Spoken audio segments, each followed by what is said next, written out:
আমি মোহাম্মদ আবু হানিফ, প্রাক্তন সরকারি কর্মকর্তা সমাজসেবা অধিদপ্তরে।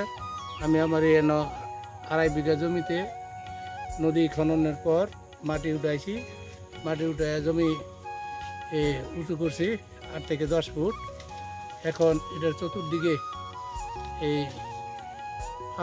বিভিন্ন আমের জাতের আম, রূপালি, তারপরে হিমসাগর, এই চতুর্দিকে প্রায় 60 থেকে 65টা আম গাছ। প্রত্যেকটা আমের ফলন ধরছে। নারিকেল গাছ আছে প্রায় 25টা, কাঁঠাল গাছ আছে, বিভিন্ন ফলজ এবং বনজের বিভিন্ন চারা রোপণ করছি। এগুলি চাষাবাদ করতেছি। কলা বাগান আছে এই 4 থেকে 450 কলার এই চারা, এতে কলা আসছে, এই সাগর কলা, চাম্পা কলা এবং বিভিন্ন ফলজ এবং বনজ ঔষধি গাছ আছে।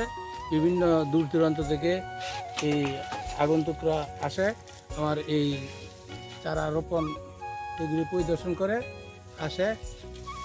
আমি এতে খুব আনন্দিত। প্রায় এই কিছুক্ষণ আগে 8-10 জন এসে গেছে, চতুর্দিকে ঘুরে দেখে গেছে। স্যারেদের বাড়ি অনেক দূরে। প্রতিদিনই এই লোকজন আসতেছে, ঘুরতেছে, দেখতেছে নদীর পাড়, এবং নদীর পাড়ে 2টা বসার জায়গাও আছে। এই আর কি।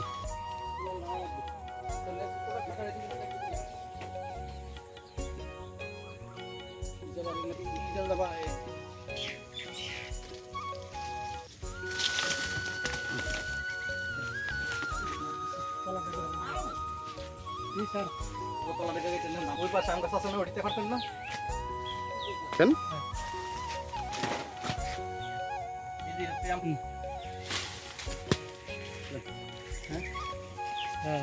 নামাতি জায়গা না, সুবিধা কাটিয়ে দে।